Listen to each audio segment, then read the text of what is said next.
লখিমপুৰ জিলাৰ বিপুৰীয়া সমীপৰ পুখুৰী পৰিয়াত সোমবাৰে দিনজোৰা কাৰ্যসূচীৰে অনুষ্ঠিত হয় নৃত্য আৰু সৌন্দৰ্য প্ৰতিযোগিতা।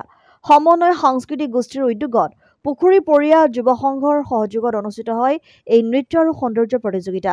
নৱপ্ৰজন্মক নৃত্য আৰু সৌন্দৰ্যৰ প্ৰতি আকৃষ্ট কৰাৰ লক্ষ্যৰে আয়োজন কৰা এই প্ৰতিযোগিতাৰ উদ্বোধন কৰে অৱসৰপ্ৰাপ্ত প্ৰধান শিক্ষক নবীন হাজৰিকাই।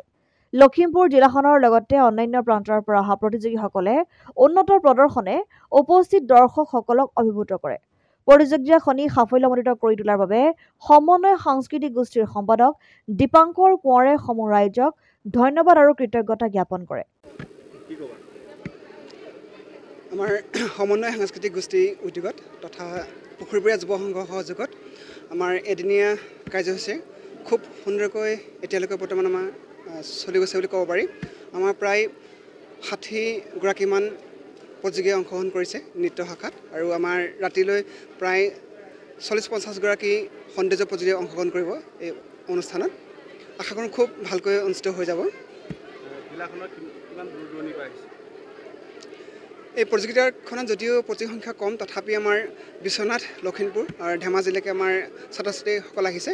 বিভিন্ন প্ৰান্তৰ পৰা আহিছে, যথেষ্ট দূৰ দূৰণি হয় আৰু যথেষ্ট ভিতৰৰ গাঁৱৰ পৰা তেখেতসকল আহিছে, আহি আমাৰ ইয়াত অংশগ্ৰহণ কৰিছেহি আৰু খুব সুন্দৰ তেখেতসকলে পাৰফৰ্মেঞ্চ আগবঢ়াইছে আমাৰ আগত আৰু ভাল লাগিছে তেখেতসকল আহি আমাৰ এই অনুষ্ঠানটোত অংশগ্ৰহণ কৰাৰ বাবে। আমাৰ লক্ষ্যৰ উদ্দেশ্য এয়া যে আমি প্ৰতি বছৰে আমাৰ সমন্বয় সাংস্কৃতিক গোষ্ঠীৰ উদ্যোগত গ্ৰীষ্মকালীন আমি এক কৰ্মশালা কৰা হয়। তাৰো এইবাৰ ব্যতিক্ৰমী নহয়। আমি এইবাৰ বিশেষকৈ আমি বিপিয়া অঞ্চল আমি বাছি লৈছিলোঁ। বিপিয়া অঞ্চলে আমি বিশেষকৈ এই পুখুৰীপৰীয়া যুৱ সংঘতে আমি এই কৰ্মশালা ভাগ অনুষ্ঠিত কৰিবলৈ আমি লৈছিলোঁ। আমি প্ৰায় সপ্তাহজোৰা বিনামূলীয়া কৰ্মশালা কৰিছিলোঁ আমাৰ উঠি অহা ছাত্ৰ ছাত্ৰীসকলক বিশেষকৈ নৃত্য জগতত আগবঢ়াই লৈ যাবৰ বাবে। আমি ইয়াৰ যোগেদি আমাৰ নৰ্থ ইষ্ট ভিজনলৈ আমি আগবঢ়াই লৈ গৈ আছোঁ এই ছাত্ৰ ছাত্ৰীসকলক।